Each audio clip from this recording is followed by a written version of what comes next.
પોળા આવે છે. તમારામાં અને એનામાં જાજો ફરક નથી. આ જુવાર લેવી તો લેવું કે હાલતા થાવ. એને જોયું કે આ, કારણ કે નીલકંઠ વળી જે રીતે બોલ્યા ને કે મને તમે સીધું આપો, તો નીલકંઠ વળીની વર્ણાંગી સાલી એમને થયું કે મારો આને આ સીધું માગે છે. એની પાસેથી જુવાર લીધી, 2 દાણા મોઢામાં મૂક્યા અને ગામના પાદર ઉપર આવી અને ત્યાં પારેવા હતા કબૂતર, એ કબૂતર માટે પછી ત્યાં આગળ નાખી દે છે અને કયું દ્રષ્ટિ કરે છે કે તમારું પણ કલ્યાણ થાય, તમારું શ્રેય થાય અને સદાવ્રત આપનારનું પણ કલ્યાણ થાય. એમ કરીને નીલકંઠ વળીના મનમાં વિચાર થયો કે સાધુએ પોતે પોતાનો મહિમા ઘટાડ્યો છે, ભેખે પોતાનો મહિમા પોતાની જાતે ઘટાડેલો છે. પોતાના દુરાચરણને લીધે એક દાસી જેવી વ્યક્તિ, એના મોઢામાંથી જયારે આવા શબ્દો નીકળે છે, કોકના હાથમાં ચીપ્યા હોય ને કોક મોઢામાં ઓકો નાખીને આવેલા હોય, કોક માતેલા સાંઢ જેવા હોય, કોઈ ઊંચા હોય ને કોઈ જાડા હોય, તે સાધુએ પોતાના આચરણે, ભેખે પોતાના આચરણને લીધે પોતાનો મહિમા ઘટાડેલો. પણ મારે એવા સાધુ બનાવવા છે, મારે એવા પરમહંસો બનાવવા છે કે જેને કરીને ખબર પડે કે વિશ્વની અંદર સાધુતાનો આદર્શ સ્થાપિત થાય. પણ હું જો તમને આ વાત કરતો તો એ અપમાન સ્વામિનારાયણ ભગવાને સહન કર્યું. એ ક્યારે સહન કર્યું? એની પાસે તાકાત નથી.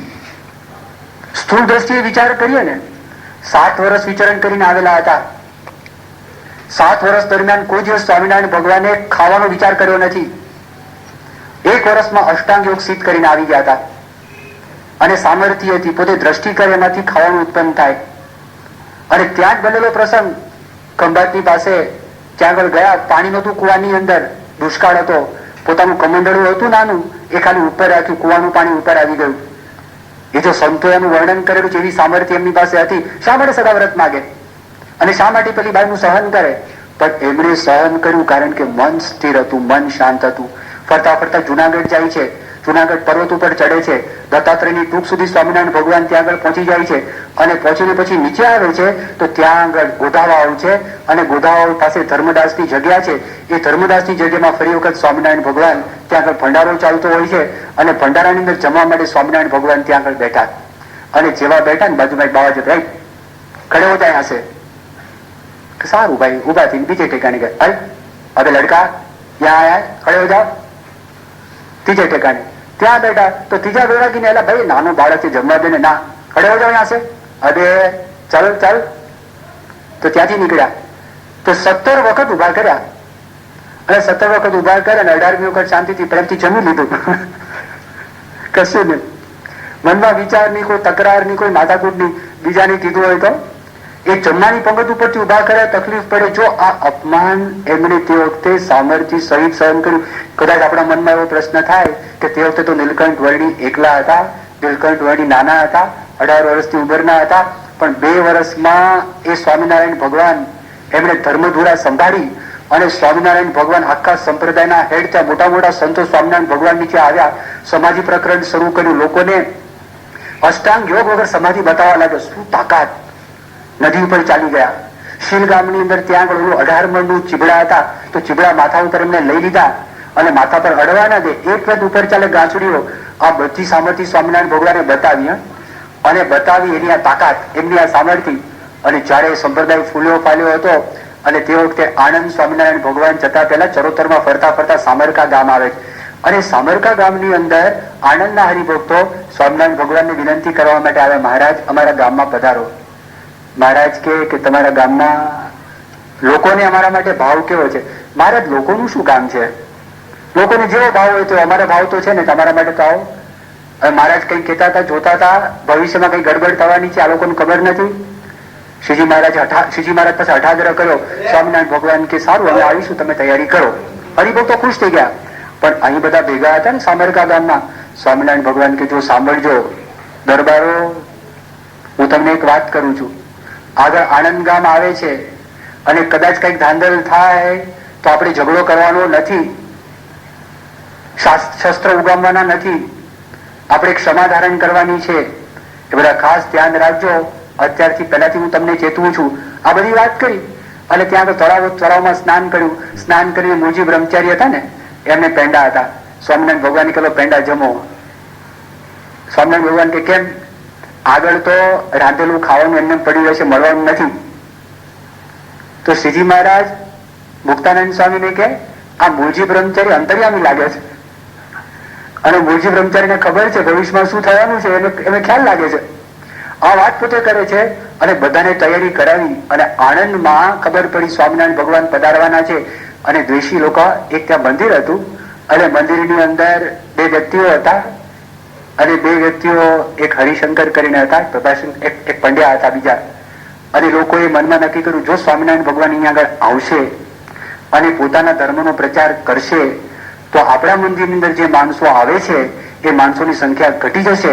માટે આપણે ગમે તેમ કરો, એનું એવું અપમાન કરો, એને એવો માર મારો જેને કરીને ફરી વખત આણંદમાં પગ ના મૂકે. આ તૈયારી કરી દીધી અને બધાને ઉશ્કેર્યા. એના પ્રવચનથી લોકો ખુશ થઈ ગયા અને આ તો ગામમાં ટોળું ભેગું થઈ ગયું મોટું, અને ટોળું મોટું ત્યાં આગળ ભેગું થઈ ગયું અને ગમે તેમ કરીને હકાલપટ્ટી કેવી રીતે કરી. પણ સ્વામિનારાયણ ભગવાન પાસે કોણ હતા? દરબારો હતા. ચોબન પગી, એ તો અહીંયા ઉતારો હતો મોટો, દાદા ખાચર, પછી માચા ખાચર અને ભગુજી, આ બધા હતા. અને ક્ષત્રિયો કાઢી જે કોઈનું સહન ન કરે એવા બધા હતા. અને જેવા અંદર દાખલ થયા, સ્વામિનારાયણ ભગવાને ફરી વખત આનંદના ભક્તોને કહ્યું, ધાંધલ તમારે નથી કરવાની, આપણે શાંતિ રાખવાની છે, એક પણ શબ્દ મોઢામાંથી બોલવાનું નથી. આ એમણે પોતે વાત કરી. આખો પ્રસંગ બન્યો. જેવા ગામમાં દાખલ થયા, ગામના માણસોએ ગાળો શરૂ કરી, ગાળો નાખવાનું શરૂ કર્યું, ઈટાળા નાખવાનું શરૂ કર્યું, બધું શરૂ કર્યું. તો હરિભક્તોએ સહન કરી લીધું, સંતોએ સહન કરી લીધું. સ્વામિનારાયણ ભગવાનનો વારો આવ્યો, એના ઉપર બધું નાખ્યું. તે વખતે આ લોકોથી સહન થયું નહીં અને જોબન પગીના હાથમાં તીર આવ્યું, દાદા ખાચરના હાથમાં બરછી આવી ગઈ, ભગુજીના હાથમાં તલવાર આવી ગઈ. તે વખતે શ્રીજી મહારાજ બોલ્યા, એને કીધું, જો અત્યારે કોઈ શસ્ત્ર ઉગામશે એ વચનદ્રોહી અને ગુરુદ્રોહી છે. એ જેવું બોલ્યા ને તો બધું જ્ઞાન તો કરી દીધું, પણ ભગુજીથી રહેવાયું નહીં. ભગુજી બધા માણસો ઉભા થઈને બોલ્યા કે જો અમારા ઈષ્ટદેવની આજ્ઞા છે એટલે અમે શસ્ત્ર ઉગામતા નથી, બાકી અમારા માટે તો રમતની વાત છે. તમારા હાથમાં કશું નથી, ખાલી ધાર્યા સિવાય કશું છે નહીં, અને ઈટાળા બીટાળા છે, તમે બધા મરી જશો, પણ અમારા ઈષ્ટદેવની આજ્ઞા છે માટે અમે સહન કરીએ છીએ. પણ હું તમને શ્રાપ આપું છું કે જે લોકોમાં ભળ્યા છે ને બધા નિર્વંશ થશે. જાઓ. આવું ભગુજી બોલે, અમે ઠરી ગયા. અલા બે ચડાવનારા હતા બધા ક્યાં દોડ્યા, તો ઓલા ભાગી ગયા ઘરની અંદર, બારણું બંધ કરી દીધું. પણ અહીં તો ધમાલ થઈ ગઈ હતી અને આ તો કોઈ બધા શાંતિ સહન કર્યું. આણંદ ગામની બહાર આવ્યા, ત્યાં ગોસાઈજીની વાડી છે, ત્યાં બધા ભેગા થયા, ધૂળ બોળ ખંખેરી, લોળ ગોળ નીકળેલું, થોડા પાટાપિંડી કર્યા, પાણી બાણી પીધા અને પછી વડતાલ ગયા. અને વડતાલની અંદર ગયા તે વખતે બધા કહેવા માંડ્યા, મહારાજ તમે શું કર્યું? ઓલા મૂળજી મારવાડી કે તમે મારી લાજ લીધી, અમને કોઈ નોકરીમાં નહીં રાખે, અમે દરબાર કહેવાય, કાઠી કહેવાય, કોઈનું સહન ન કરીએ, કોઈ અમને સિક્યુરિટી ગાર્ડ તરીકે નહીં રાખે, તમે કીધું સહન કરવાનું, કોઈ રાખશે નહીં અમને, કે આ લોકો તો બધા આવો બોલા છે, નમાલા છે, આ તો લોકોનું સહન કરે છે, અમને રાખી નહીં શકે. શ્રીજી મહારાજ કે તમે ક્ષમા કરી, તમે નિર્માનીપણે રહ્યા, આ બહુ મોટી જીત છે. અને તમે જો એ લોકોને પસ્તાવો થશે અને આપણને ગામમાં ધામધૂમ પૂર્વક પાછા બોલાવશે અને ખરેખર એવું થયું કે વગર વાંકે આપણા લોકોને માર્યા છે અને આપણે આ કામ કર્યું છે, માટે ત્યાં માફી માંગવા માટે વડતાલ ત્યાં આવ્યા અને કેટલાક દિને સત્સંગ થયો. આજે જો આણંદ છે, આણંદમાં મોટું મંદિર થઈ ગયું. આજે આણંદની અંદર સત્સંગ તમે જો તો ઘણા બધા વર્ષો સુધી અત્યારે તો બધે ઠેકાણે સત્સંગ પ્રવર્ત્યો, પણ આણંદમાંથી જે ધર્માદો છે, આણંદમાં દાળ થાય ને, તે આખા સંપ્રદાયના જેટલા મંદિરોમાં સદાવ્રતો ચાલે ને એ બધા સદાવ્રતોની અંદર દાળ આણંદ પૂરી પાડે. એટલો બધો દાળનો ખરડો આણંદમાંથી થાય.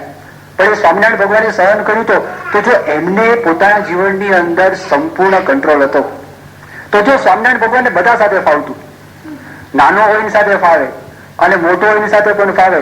તમે જો સ્વામિનારાયણ ભગવાનના સત્સંગમાં રહીને જો બધા સાથે, બાળક સાથે ફાવે, નહીતર આવું બને નહીં. બહુ બુદ્ધિશાળી માણસ હોય ને એને અગણ સાથે ના ફાવે, બહુ આવડત વાળો માણસ હોય ને એને પણ સામાન્ય વ્યક્તિ સાથે ના ફાવે. તમે જોજો બહાર એવું છે, આવડત વાળો બહુ માણસ હોય ને એને સામાન્ય સાથે ના ફાવે. આ તો અત્યારે અલ્લાહ રખા ગુજરી ગયા છે એટલે એનો પ્રસંગ કહેવા વાંધો નહીં. આ નામદેને પ્રસંગ તબલાની અંદર વિશ્વની અંદર અજોડ, એમનો દીકરો અત્યારે ઝાંખી છે અજોડ, આખા વિશ્વની અંદર પ્રસંગ એવો થયો. અલ્લાહ રખા એ આપણા અમદાવાદના શાહીબાગ મંદિરમાં આવ્યા. શાહીબાગ મંદિરમાં આવ્યા તે વખતે બે આપણા તબલચી સંતો, બે સંતો બહુ સારું, આનંદ મુનિ સ્વામી, રાજેન્દ્ર સ્વામી સારું વગાડે. આટલા મોટા વ્યક્તિ આપણા સંતો પણ એમની પાસે શીખેલા છે. ભદ્રેશ સ્વામી એમની પાસે શીખ્યા છે, એમની પાસે ભક્તિનંદન સ્વામી પણ એમની પાસે થોડુંક શીખેલા છે.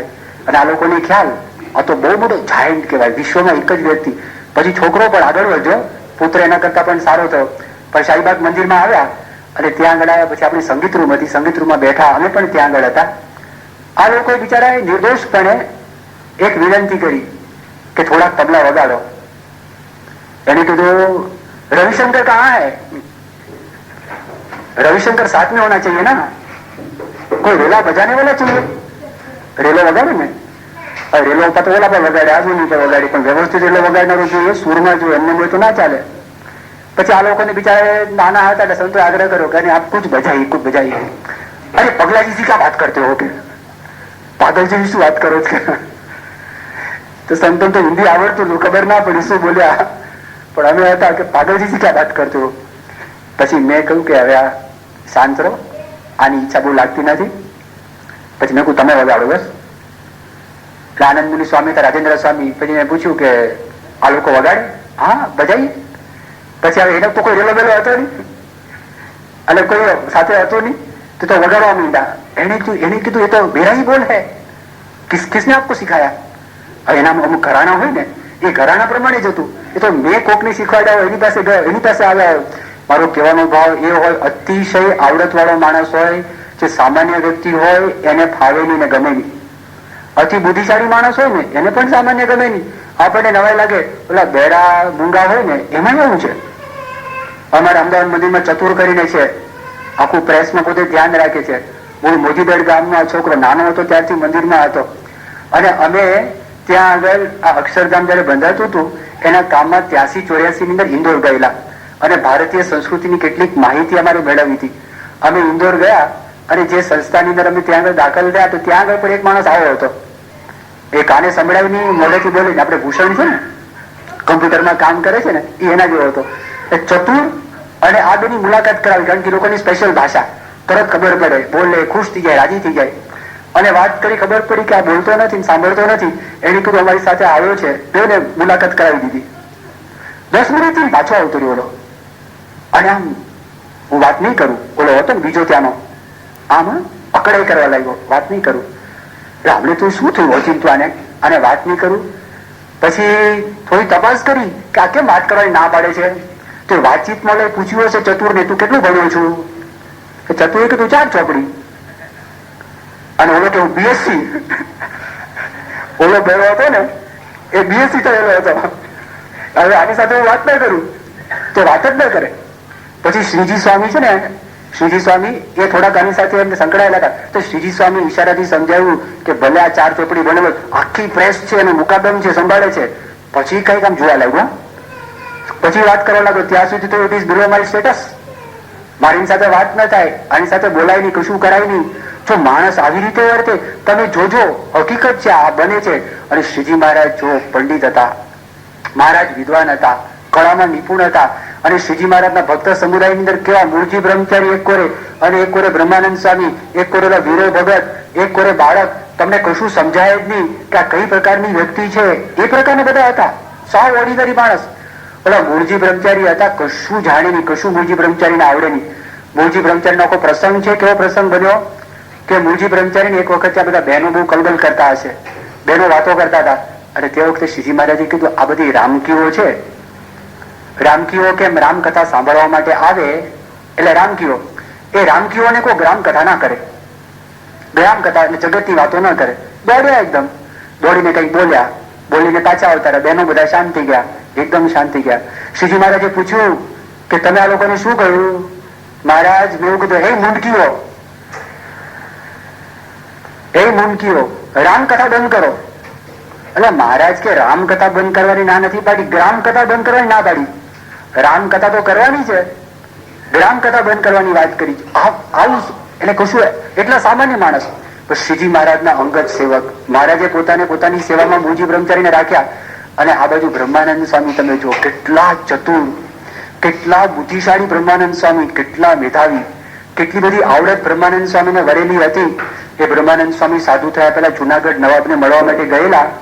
તે વખતે ત્યાંનો મકબૂલ મિયા કરીને હતો, એને બ્રહ્માનંદ સ્વામીને વાત કરી કે બ્રહ્માનંદ, કે તમે તમારી કંઈક ગાયકી પેશ કરો, રજૂ કરો, તમે બહુ બુદ્ધિશાળી છો અને ઘણી બધી આવડત, તમારા લાડુદાન નામ હતું એમનું, કે લાડુદાન તમે કંઈક રજૂ કરો. તો ગુડોક્તિ કાવ્ય એમણે રજૂ કર્યું. એ પોતે બોલ્યા આનો અર્થ તમારામાંથી જો કોઈને આવડતો હોય તો અર્થ કરી બતાવો.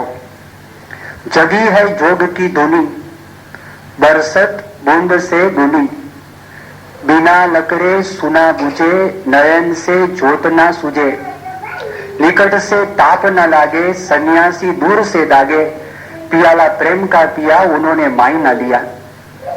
जगी है जोग की धुनी, बरसत बूंद से दुनी, बिना लकड़े सुना बुझे, नयन से ज्योत ना सूझे, सन्यासी निकट से ताप ना लागे, सन्यासी दूर से दागे, पियाला प्रेम का पिया उन्होंने माई ना लिया। करो अर्थ।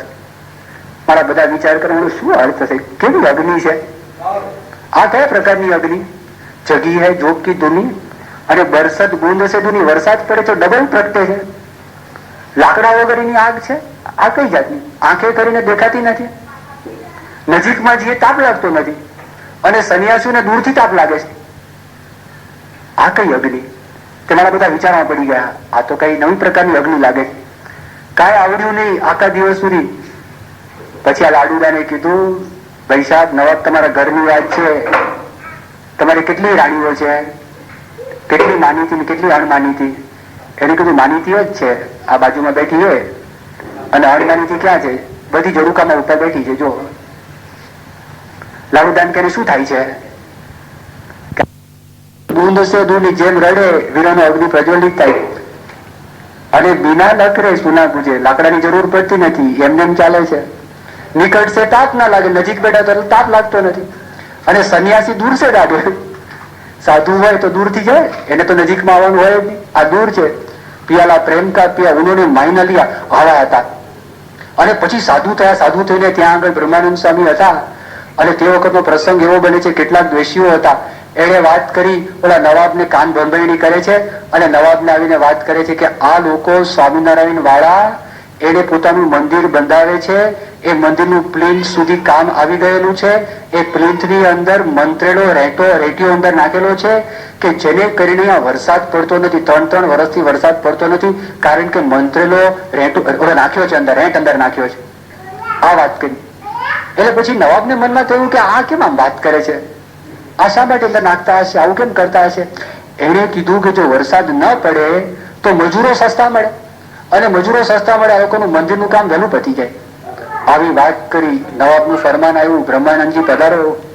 બ્રહ્માનંદજી ત્યાં આગળ આવ્યા દરબારમાં, અને દરબારમાં ત્યાં આગળ આવે છે. બ્રહ્માનંદને વાત કરી કે તમે લોકો આ કરો છો તો પ્લિન્થની અંદર આ નાખ્યું, તમે હાડકાનો રેંક છે મંત્રેલો, એ નાખ્યો છે અંદર? એને કીધું કે મારું આ તો છે જ નહીં, વાત નથી. એને કીધું આ લોકો વાત કરે છે, એવું કર્યું છે, મજૂરી સસ્તું મળે એના માટે. તરત સમજી ગયા. એને કીધું બ્રહ્માનંદ સ્વામી કે આપણે એક કામ કરીએ, અમે બનાવ્યું છે ને, ખોદી નાખો, અને ખોદી નાખો, એમાં જો મળે અમે જતા રહીએ, પણ એમાં જો ન મળે તો તમે જેને વાત કરી છે ને તો ફરી વખત નવું એ બાંધી આપે, પૈસા બધા એના બાંધવાનું કામ પણ એમ.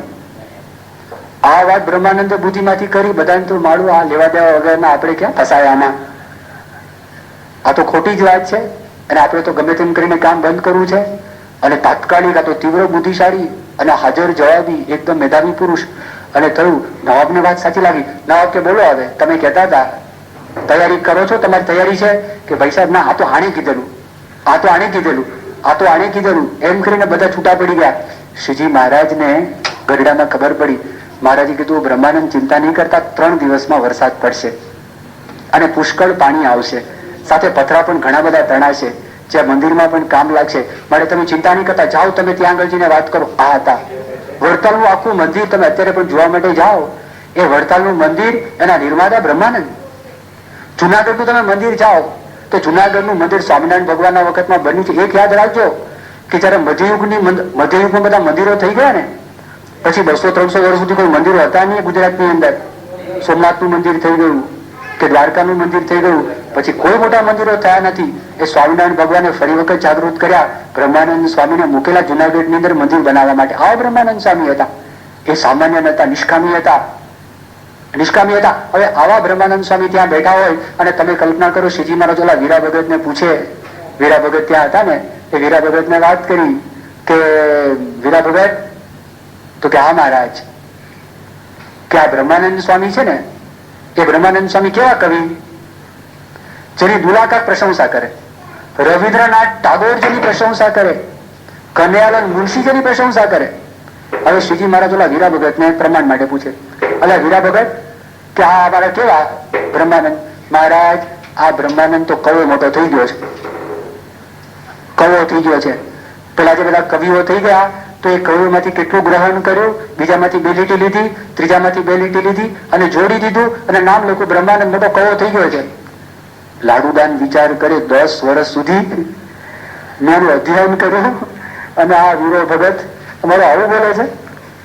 પછી બીજી વાત કરી, આ સુરાખાચર કેવા? વીરા ભગત કે આ સુરાખાચર તો મારા માસીને વશ છે.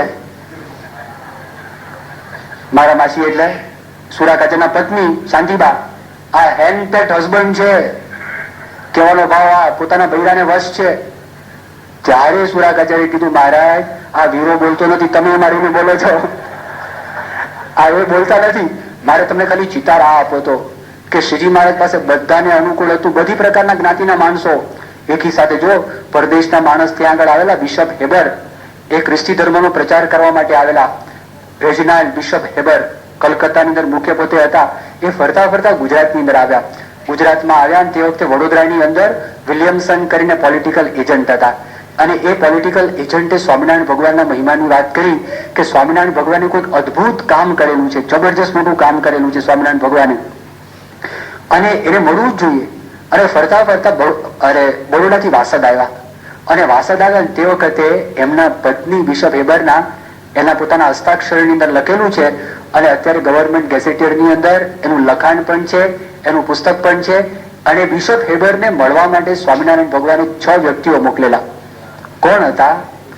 એક વણિક શેઠ હતા, એક ઠાકોર હતા, એક કોળી હતા, એક રાજપૂત હતા, એક રાવત હતા અને એક મુસલમાન હતા.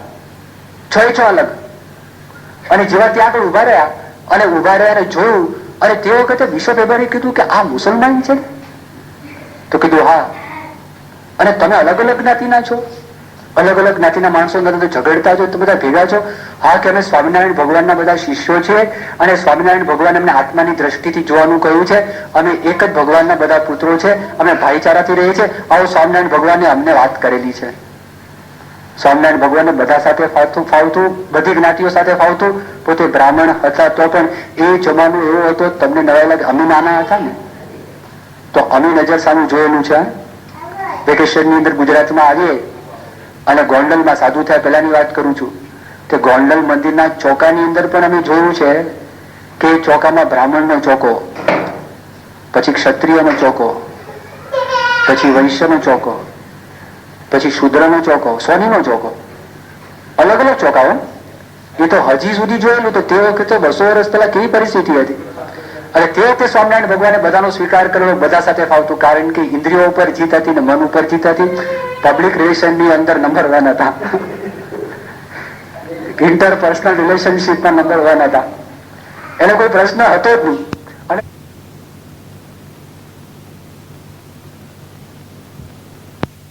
એ સ્વામિનારાયણ ભગવાને એમને પત્ર આપ્યો, પત્ર રાખી મૂક્યો. અને પછી તો કેટલાય માણસો એની પાસે વાત કરી કે તમે આ પ્રસાદીનો પત્ર અમને આપી દો. એને વાત કરી કે આ પત્ર છે અમે આપીએ નહીં, કારણ કે આ પત્રને કારણે અમે સુખી છીએ. એને લાખ રૂપિયા આપવા માટે તૈયાર થયા હતા, પણ ના પાડી દીધી. ગઢડામાં એક ભંગી હતો, સ્વામિનારાયણ ભગવાન ધામમાં ગયા, ખાપણ હોય ને ઓડાડેલું હોય એ, અને એક વાસણ હતું. તો એ પછી મેળવવા માટે પ્રયત્ન કર્યો. એને ના પાડી કે આને લીધે અમે સુખી છીએ, અમે તમને આપીએ નહીં. પરધર્મી જો હરદેશર કોટવાલ, એ પારસી વ્યક્તિ, એ ત્યાં આગળ હતા. અમે તમને કોટવાલની વાત કરી. કોટવાલ એટલે આમ સામાન્ય વ્યક્તિ ના ગણાય. આ બહુ મોટી ઊંચી પદવી છે. જો મિલિટરીમાં આર્મી કમાન્ડર હોય ને અને જનરલ હોય ને, આ એવી પરિસ્થિતિ છે. કારણ કે એમાં અલગ અલગ પોસ્ટ આપે.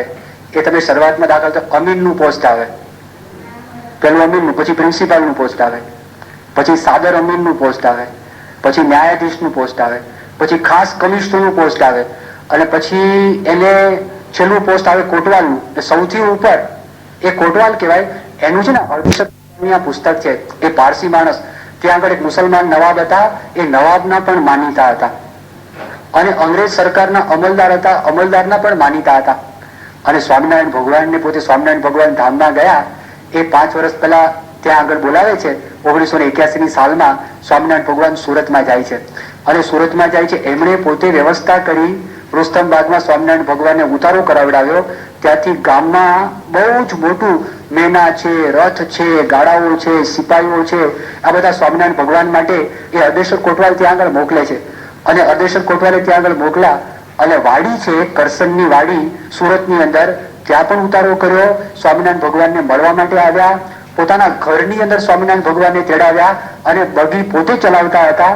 પોતાના ઘરમાં પધરાવ્યા, પોતે નીચે ત્યાં આગળ બેસી ગયા અને સ્વામિનારાયણ ભગવાન પાછા વિદાય લેતા હતા. તો વિદાય વખતે પણ સ્વામિનારાયણ ભગવાન પાસે ગયા રુસ્તમબાગની અંદર જ, અને મનમાં ઈચ્છા હતી કે સ્વામિનારાયણ ભગવાન મને કોઈ પ્રસાદીની વસ્તુ આપે તો સારું. સ્વામિનારાયણ ભગવાન મનનું જાણી ગયા અને જે વખતે પગમાં પડી ગયા સ્વામિનારાયણ ભગવાનને વાત કરી, ફરી વખત તમે ક્યારે આવશો? પારસી માણસ છે, પારસી માણસ પર પ્રભાવ જો એ પારસી માણસ જેવા પગમાં પડી ગયા. સ્વામિનારાયણ ભગવાન એને કહે છે, તમે જ્યારે મને સંભાળશો ત્યારે હું તમારી પાસે હાજર થઈ જઈશ. અંતરમાં ઈચ્છાથી કંઈક વસ્તુ મળે, બોલી શકતા નતા. એ જેવા પગમાં પડ્યા, સ્વામિનારાયણ ભગવાન પોતાની માથાની પાઘ હતી એ પાઘ અર્ધેશ્વર કોટવાલના માથા પર મૂકી દીધી અને કહ્યું કે આ તમારી સ્મૃતિ, તમે રાખજો. બસ એટલા રાજી થઈ ગયા, ગદગદિત થઈ ગયા.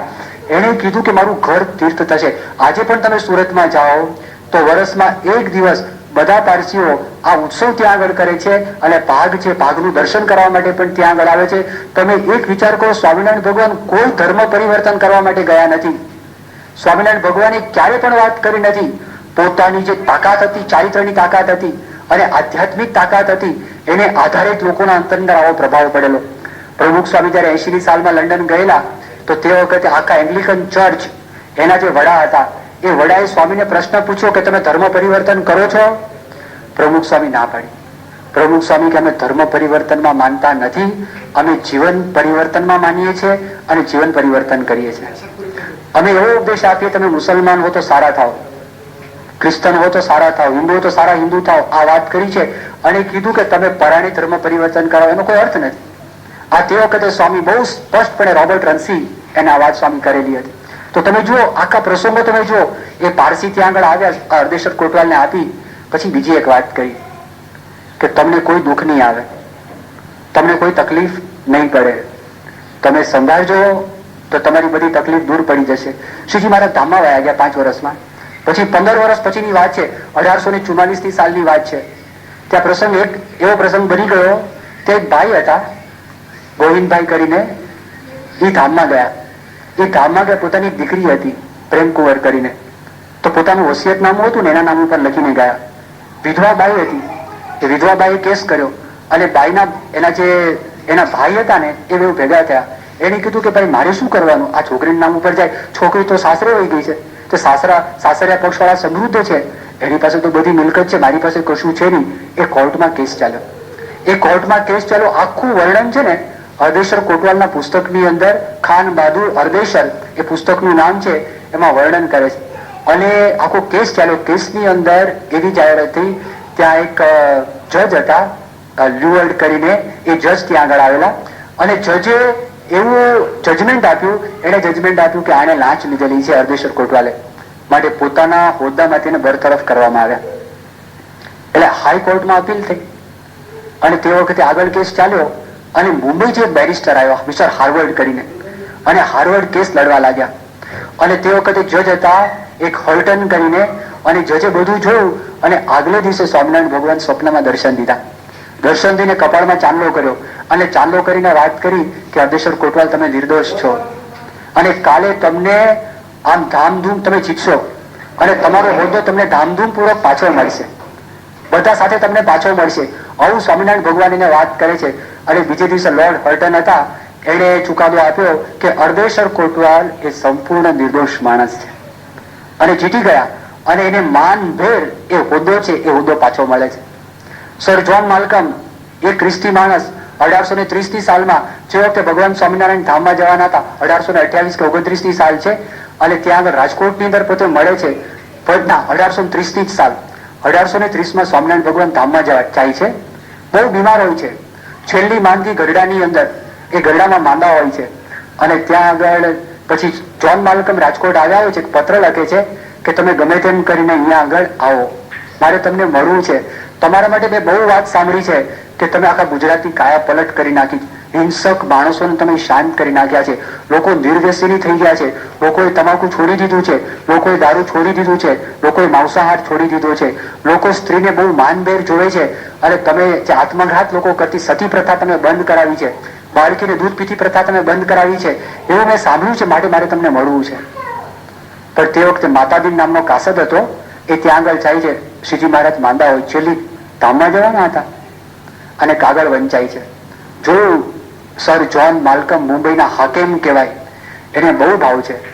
સંતોએ કીધું મહારાજ આ હાલતમાં જવાય નહીં, એટલે રિટર્ન કાગળ મોકલ્યો, અમે આવી શકીએ એમ નથી કારણ કે સ્વામિનારાયણ ભગવાન માંદા છે. એને વાંચ્યો, બહુ દિલગીર થઈ ગયા. બીજો કાગળ લખ્યો, બીજો કાગળ લખીને બીજા કાસદ સાથે મોકલ્યો. એને મોકલીને વાત કરી, મારે ગમે તેમ કરીને મળવું છે, તમે એમને કહો આવે. ફરી વખત કાગળ વાંચન કર્યો અને કાગળની અંદર પછી કીધું કે ના, તબિયત બહુ ખરાબ છે, આવી શકાય એવું નથી. સાહેબ બહુ નારાજ થઈ ગયા, બહુ જ નિરાશ થઈ ગયા. એમ તો મારે મળાશે નહીં, અહીં સુધી હું આવ્યો છું, મારે ખાસ મળવું છે. ત્રીજો કાગળ લખે છે અને ત્રીજો કાગળ લખીને સંતો સાથે મોકલે છે. સંતો ભુજથી આવેલા હોય છે, ગઢડા જવાના હોય, સંતો સાથે કાગળ મોકલે. અને એ કાગળ હજી તો લખીને સંતો રાજકોટ છોડ્યું. સ્વામિનારાયણ ભગવાન કીધું કે ત્રીજો કાગળ આવી રહ્યો છે, માટે મુક્તાનંદ સ્વામી તૈયારી કરો, આપણે જવું પડશે. અને મીર સાહેબનો મ્યાનો હતો, એમાં બેઠા, એમાં બેસીને બહુ જ ડિફિકલ્ટ જર્ની માંદગીની અંદર ત્યાં આગળ સ્વામિનારાયણ ભગવાન રાજકોટમાં કરે છે. ખબર પડી કે સ્વામિનારાયણ ભગવાન આવ્યા છે, ચતુરંગી સેના મોકલી, સ્વાગત કરીને અત્યારે ત્યાં આગળ રેલવે છે, રેલવેની જે કચેરી છે એ કચેરીમાં ત્યાં આગળ એ પોલિટિકલ એજન્ટનું મકાન હતું. એ મકાનની અંદર સર જ્હોન માલ્કમ સાથે મુલાકાત થઈ અને એકાંતમાં પોતે મળ્યા, કેટલાક પ્રશ્નો પૂછ્યા, બહુ રાજી થયા, બહુ પ્રસન્ન થયા. આમ ઉભા થઈને તો હાથીદાંતની ખુરશી મૂકેલી, એના પર બેસાડ્યા, હાર તોરાથી સ્વાગત કર્યું, અત્તર છે, ગુલાલનું પાણી છે એ નાખ્યું, બધી ભેટ સોગાદો પણ આપી. પછી એમણે બધી આધ્યાત્મિક વાતો કરવા લાગી. શ્રીજી મહારાજ આધ્યાત્મિક વાતો કરી અને એને કીધું કે તમારા ધર્મનું કોઈ પુસ્તક હોય એ મને તમારા સિદ્ધાંતો આપશો. સ્વામિનારાયણ ભગવાન શિક્ષાપત્રી આપે, એમાંથી કેટલાક શ્લોકોનું વાંચન કરશો. નિત્યાનંદ સ્વામી શ્લોકોનું વાંચન કરે છે અને એમાં આવે છે અમારા સત્સંગીએ આપઘાત ન કરવો. તો કીધું કે આ સતી પ્રથા છે, એમાં સતી મરી જાય, આપઘાત કહેવાય કે ન કહેવાય? તો કીધું અમે બંધ કરાવી છે, અમે આ ગુજરાતમાં બંધ કરાવી છે અને બાળકીને મારી નાખતા એ પણ બંધ કરાવી. બહુ રાજી થયા. એક ભગવાનને માનીએ છીએ પણ વાત કરી, અત્યંત પ્રસન્ન થયા. અને પ્રસન્ન થઈને પછી દાદા કાચર એક ઘોડી ભેટ લાવેલા, આ ઘોડી તમે લો, એ એમને વાત કરી. અને એને કહ્યું કે તમે મને આ પુસ્તક આપ્યું છે, એ પુસ્તક 1000 ઘોડા કરતા પણ અધિક છે. મારે કોઈ ઘોડો જોતો નથી, પણ પછી એક આશીર્વાદ મને આપો કે તમે મારું પણ સારું કરો અને મારા શત્રુનું પણ સારું કરો, બંનેનું તમે કલ્યાણ કરો. આ આશીર્વાદ સાંભળીને સ્વામિનારાયણ ભગવાન એટલા બધા પ્રસન્ન થઈ ગયા, એટલા રાજી થઈ ગયા. તમે આજે જાઓ, ઇંગ્લેન્ડમાં સર જ્હોન માલ્કમનો આરસનું મોટું સ્ટેચ્યુ છે અને એ શિક્ષાપત્રી અત્યારે ઓક્સફર્ડમાં બોડલેયર લાઇબ્રેરીમાં છે. પ્રમુખ સ્વામી મહારાજ એમના દર્શન કરવા માટે ઓક્સફર્ડમાં ગયેલા અને પછી લોકો બહુ આવવા માંડ્યા, એને થોડું નુકસાન થશે. આપણા મંદિરની અંદર £1 મિલિયન એનો ઇન્સ્યોરન્સ સાથે આપણા મંદિરમાં ઓક્સફર્ડના માણસો લઈને આવેલા. અમે 1990માં ગયેલા, તો તે વખતે અમને ત્યાં એટલા માટે બતાવવામાં આવેલી, એ લોકોને વિડીયો રેકોર્ડિંગ કરવું હતું. યોગીચરણ સ્વામીની સાથે હું ગયો હતો. યોગીચરણ સ્વામી ઓરિજિનલ શિક્ષાપત્રી સામે રાખી યોગીચરણ સ્વામીનું ગાન કરતા હતા. એ લોકોએ વિડીયો રેકોર્ડિંગ કર્યું. અત્યારે બ્લેક બોક્સની અંદર બંધ કરી એની ખાલી કોપી છે, કોપી બહાર રાખેલી છે, બાકી મૂળ શિક્ષાપત્રી એ ત્યાં સાચવેલી છે. પણ મારું જો કહેવાનું આ છે કે જો શ્રીજી મહારાજને પહેલો સિદ્ધાંત, સ્ટીફન કોવી કે છે જાહેરમાં જીત મેળવવી છે, પોતાની જાત ઉપર જીત મેળવજો. તો તમે અત્યારે પ્રશ્ન કરો, તમે તો ભગવાનની વાત કરી હતી, ભાઈ સાહેબ ભગવાન નથી અમે, અમારું શું? તો એના માટે કે છે જેટલા પ્રમાણમાં જીત મેળવશો, જેટલા પ્રમાણમાં પ્રામાણિક હશો, જેટલા પ્રમાણમાં જીવનમાં એક સૂત્રતા હશે, એટલી જાહેર જીવનમાં જીત મળશે. પ્રસ્તાવનામાં બીજી એમણે એક વાત કરી છે, એ વાત આપણે કાલે સાંભળીશું. અને એક આમ આશ્ચર્ય કરેલી વાત છે, બેંક હોય ને, બેંકમાં તમે પૈસા જમા કરો છો, એને ફાઇનાન્શિયલ ડિપોઝિટ કહેવાય. એને એક શબ્દ વાપર્યો છે, ઇમોશનલ ડિપોઝિટ. ઇમોશનલ બેંકમાં ડિપોઝિટ કંઈક કરવું પડે તો જેને કરીને જાહેર જીવનમાં જીત પ્રાપ્ત થાય. ઇમોશનલ બેંકમાં ડિપોઝિટ શું છે અને અનકન્ડિશનલ પ્રેમ શું છે, એના પર આપણે કાલે વાતો કરીશું. સદાનંદ સ્વામી મહારાજની જય. श्रीपतिं श्रीधरं सर्वदेवेश्वरं भक्तिधर्मात्मजं वासुदेवं हरि माधवं केशवं कामदं कारणं स्वामिनारायणं नीलकण्ठं भजे स्वामिनारायणं नीलकण्ठं भजे श्रीपतिं स्वामिनारायण ना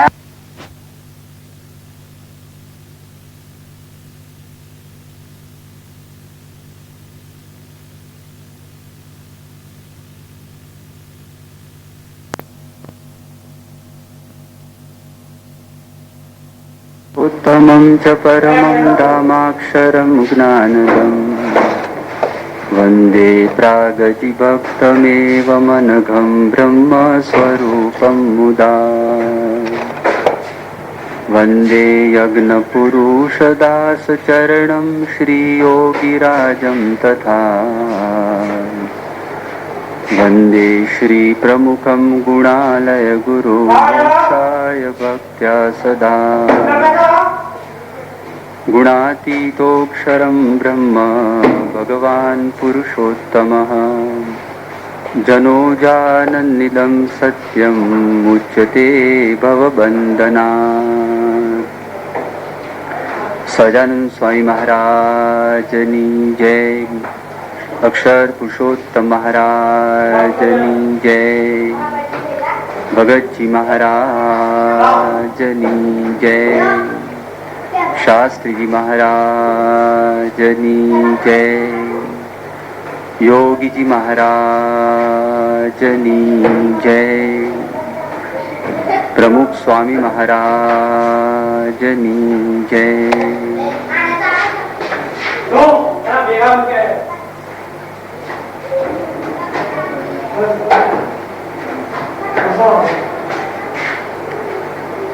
શરૂઆતની અંદર લોકોને બેંકનો મહિમા નહોતો. હજી પણ આપણે આદિવાસી વિસ્તારની અંદર જઈએ તો આદિવાસી વિસ્તારની અંદર આદિવાસીને ખબર નથી કે આપણે જો બેંકની અંદર પૈસા મૂકીએ તો પૈસા વધે. એ લોકોના ભીજાની અંદર આ વાત બેસતી નથી. એ લોકોના મનની અંદર એમ થાય કે પૈસા એમને વધે કેવી રીતે પૈસા? અમારા બાપ દાદાઓ તો વર્ષો સુધી અમારા ઘરની અંદર જે જૂના પૈસા હતા એ દાટીને મૂકેલા હતા, તો અત્યારે પૈસા મેં બહાર કાઢીએ છીએ, પૈસામાં તો કઈ વધારો થયો નથી. ચેકની અંદર પૈસા હોય એવી એમની કોઈ કલ્પના નથી. ડ્રાફ્ટમાં આપણને કઈ પૈસા મળે એની કોઈ કલ્પના નથી. પણ ધીરે ધીરે માણસ છે એનું મન વિકાસને પામ્યું તો માણસને ખબર પડે છે કે પૈસા છે એ બેંકમાં મૂકવાથી આપણને એનું વ્યાજ મળે છે, અને જે લોકો બેંક ચલાવે છે એ પણ પૈસાને ધીરે અને વધારે વ્યાજે પૈસાને ફેરવે એટલે બેંકને પણ પૈસા મળે. આવી એક પરિસ્થિતિ નિર્માણ થઈ કારણ કે માણસે વિચાર કર્યો. તો એની વાત તો અત્યારે મોટા ભાગના માણસોને ખબર પડી ગઈ છે. આ આદિવાસીઓનો મેં તમને અપવાદ આપ્યો, એ સિવાય દેશ પરદેશની અંદર પૈસાની જે વાત છે એનો લોકોને ખ્યાલ આવે છે. પણ બીજી એક વાત છે, કોઈ આપણને એમ વાત કરે કે લાગણીઓનો બેંક એકાઉન્ટ છે એના વિશે તમને ખબર છે? ફાઇનાન્શિયલ બેંક એકાઉન્ટ છે, પૈસાનો બેંક એકાઉન્ટ છે એનો તમને ખ્યાલ છે, પણ લાગણીઓનો બેંક એકાઉન્ટ છે એનો કઈ તમને ખ્યાલ છે ખરો? અને કદાચ કોઈ આપણને એવી વાત કરે અને સમજાવે તમે લોકો પણ આદિવાસીઓ છો, આપણે ગમે તેટલા મોટા હોઈએ, ભણેલા હોઈએ, આપણી ગમે તેટલી બુદ્ધિ હોય, આપણને કદાચ નોબેલ પુરસ્કાર પણ કેમ પ્રાપ્ત ન થયો હોય, છતાં જેને લાગણીઓના બેંક એકાઉન્ટની ખબર છે એ જયારે આપણને આવીને એમ વાત કરે કે તમે તો આદિવાસી જેવા છો, તમને ખબર નથી કે તમારા જીવનની અંદર આનું કેટલું બધું મૂલ્ય છે, તો આપણને કદાચ પહેલી વખતે વસમું લાગે. આપણને એમ થાય મને આદિવાસી કીધો, હું તો ડોક્ટર છું ભાઈ, હું તો એન્જિનિયર છું, વકીલ છું, શું વાત કરો છો? પણ મેં તમને ગઈકાલે થોડીક વાત કરેલી કે લાગણીઓના બેંક એકાઉન્ટની જરૂર છે, પૈસાની શું જરૂર છે? પૈસા જો હોય તો આપણે મકાન ખરીદવું હોય તો આપણને મકાન મળે, ગાડી ખરીદવી હોય, કપડાં ખરીદવા હોય, આપણે પર્યટનની અંદર જવું હોય, પરદેશની અંદર જવું હોય, તો પૈસા અનિવાર્ય વસ્તુ છે. પૈસા વગર વ્યવહાર ચાલે નહીં, એનો આપણને ખ્યાલ છે. પણ પૈસાનું જે ચલણ છે ને, એ ચલણ બધે ચાલતું નથી. જીવનની અંદર, સંબંધોની અંદર લાગણીઓનું ચલણ ચાલે છે, પૈસાનું ચલણ ચાલતું નથી. અને કદાચ માણસ આ પૃથ્વી ઉપર એકલો હોય અને પોતાને એકલાને બધા જ ભોગ ભોગવવાના હોય તો આપણે એમ કહી શકીએ ચલો પૈસાથી કામ થાય. પણ બધા ભોગોની અંદર ફક્ત ખાવાનું નથી, બધા ભોગોની અંદર ફરવાનું નથી. ભગવાન સ્વામિનારાયણ પોતે એવી વાત કરે છે કે સ્ત્રીઓ જે હોય છે એને સેજે પુરુષમાં પ્રેમ થાય, પુરુષ હોય એને સેજે સ્ત્રીની અંદર પ્રેમ થાય. ગરડા પ્રથમનું 34મું વચનામૃતમાં સ્વામિનારાયણ ભગવાન આ વાત સમજાવે છે. સેજે પ્રેમ થાય, નેચરલ છે, નૈસર્ગિક છે. અને એમાંથી ઉત્પન્ન થયેલી જે પ્રજા છે, સંતાન છે, એમાં પણ આપણને સેજે પ્રેમ થાય. આ સંબંધ આવ્યો ત્યાં આગળ પૈસાનું ચલણ કામ કરતું નથી, ત્યાં આગળ લાગણીઓનું ચલણ કામ કરે છે. કદાચ કોઈક માણસ એમ કે હું લગ્ન કર્યા જ નથી, મેં, હું તો વાંઢો છું અને આ જીવન લગ્ન કરવાનું છું જ નહીં, મને સંકલ્પ નથી લગ્ન કરવાનો. સારું, તું જીવે છે કેવી રીતે ભાઈ? હું એકલો ઘરની અંદર જીવું છું. રસોઈ કોણ બનાવે છે? એ રસોઈ જાતે બનાવું છું, સ્વયં પાકી છું. બહુ સારું. પૈસા ક્યાંથી મેળવે છે? નોકરી કરવા માટે જાઉં છું. નોકરી કરવા માટે જાય છે, એનો અર્થ એમ કે તારા કોઈ સાહેબ છે? હા, સાહેબ છે. સંબંધ થયો? એકલો નથી ભાઈ, તારા માથે સાહેબ છે કે હું પોતે સાહેબ છું. તો પૈસા ક્યાંથી કમાય છે? માણસો દ્વારા કમાય. તારા નીચે માણસો છે તો નીચે પણ માણસો આવ્યા, માણસો સાથે સંબંધ છે. જો એ કોઈ દિવસ માણસ એકલો પોતે રહી શકતો નથી. ભગવાને માણસની રચના એવી બનાવેલી છે કે main is a social animal. માણસ છે એક સામાજિક પ્રાણી છે અને સમાજની અંદર રહેલા છે. અને એ સંબંધોની અંદર ફક્ત લાગણીઓનું ચલણ વિશેષ કરીને કામ લાગે. આપણે એવું કહેવા માંગતા નથી કે પૈસા કામ લાગતા નથી, પણ લાગણીઓનું ચલણ જે છે એ લાગણીઓના બેંક એકાઉન્ટની અંદર આપણે નિત્ય નિયમિતપણે વધારો કરવો પડે. થોડા વર્ષો પહેલાની વાત છે, તમારામાંથી જે નિયમિતપણે છાપા વાંચતા હશો એને ખ્યાલ હશે કે મુંબઈની અંદર એક લગ્ન થયા, બહુ શ્રીમંત લોકોના લગ્ન થયા. એમ કહી શકાય કે સદીના લગ્ન. સદીના લગ્ન માપદંડ શું? જેટલો પૈસો વધારે ખર્ચે બંને પક્ષે, સદીના લગ્ન કહેવાય. વાનખેડે સ્ટેડિયમની અંદર હેલિકોપ્ટર ઉતર્યું અને હેલિકોપ્ટરમાંથી વરરાજા બહાર નીકળ્યા અને બે બહુ મોટી હીરાની પાર્ટીઓ હતી, એના શેઠ હતા. એકનો દીકરો હતો અને એની દીકરી હતી. એ લગ્ન ધામધૂમ પૂર્વક પેપરની અંદર આવ્યા. ડાન્સ પાર્ટી ને આ ને તે ને એક્ટરોને મિનિસ્ટરોને આ ને તેને બધાને બોલાવ્યા. બધાના મનની અંદર એમ થાય ઓહો ભયો ભયો ભયો ભયો થઈ ગયો. પણ પ્રમુખ સ્વામી ઘણી વખત વર્ણન કરે છે, ઓલા લગ્ન માટે ત્યાં આગળ ગયા હતા અને 3 દિવસ સુધી બિચારા વેવાઈ પક્ષ વાળાએ એ જાનને આમ સાચવી અને 3 દિવસ સુધી બધી મહેનત કરી. પૈસાના તોરણો લટકાવ્યા, બધા ઝાડ ઉપર સિરીઝ, લાઇટ બલ્બ, તોરણો, ગુલાબના પાણીનો છંટકાવ કર્યો, બધું જ કર્યું. અને કોઈક ભાઈએ વાત કરી કે તમારા વેવાઈ પક્ષે દીકરીના બાપે તો કમાલ કરી નાખી, હદ કરી નાખી છે. છોકરાનો બાપ કે મારી હજી અડધી મૂછ પણ પડલી નથી, મારી મૂછ છે ને અડધી મૂછ પણ પડલી નથી. જો તમને ખ્યાલ હશે, હું તમને વાનખેડે સ્ટેડિયમની વાત કરતો હતો, 6-8 મહિનાની અંદર છૂટાછેડા થઈ ગયા. કરોડો રૂપિયા હતા, કરોડો રૂપિયાનો ખર્ચો પણ કરેલો હતો. પણ લાગણીઓનું જે બેંક હતી એ બેંકની અંદર એ ધીરે ધીરે કરતા, જેમ આપણે બેંકમાં આપણો સ્ટોક મૂકેલો હોય, આપણે પૈસાનો ખર્ચો કરતા હોય, એમાં નવું આપણે ઇન્વેસ્ટ ન કરતા હોય, પિરિયોડિકલી પૈસા આપણે બહાર કાઢતા હોય, તો ધીરે ધીરે કુબેરનો ભંડાર પણ ખાલી થઈ જાય અને આ બેંક પણ ખાલી થઈ જાય. પછી આપણે કોઈને ચેક લખીને આપીએ તો તમારી ભાષાની અંદર કોઈ ચેક બાઉન્સ થાય છે. એમ લાગણીઓનો બેંક એકાઉન્ટ ખૂટી જાય ત્યારે છે ને, લાગણીઓનો ચેક એકાઉન્ટ ખૂટી જાય ત્યારે બાઉન્સ થાય. અને બાઉન્સ થાય કે કેમ ગડબડ થાય છે, કેમ લોચો પડી ગયો છે, પણ ખબર નથી લાગણીઓનો બેંક એકાઉન્ટ છે. એ બેંક એકાઉન્ટ વધે કેવી રીતે? એ વધે કેવી રીતે? તમે જુઓ, જ્યાં જ્યાં આ ગડબડ થઈ છે, ગમે તેટલી સિદ્ધિ પ્રાપ્ત કરી છે, માણસના જીવનમાં તકલીફ પડેલી છે. જ્હોન રોકફેલર, એ માણસ પોતાના જીવનની અંદર લગભગ 40 અબજ ડોલર રૂપિયા કમાયા. આજે તમારામાંથી જે કોઈ અમેરિકા ગયા હશે ને ખ્યાલ હશે, ન્યુયોર્કની અંદર રોકફેલર સેન્ટર છે અને બહુ ભવ્ય ત્યાં આગળ બનાવેલું છે. એ માણસે દાન પણ બહુ આપેલું.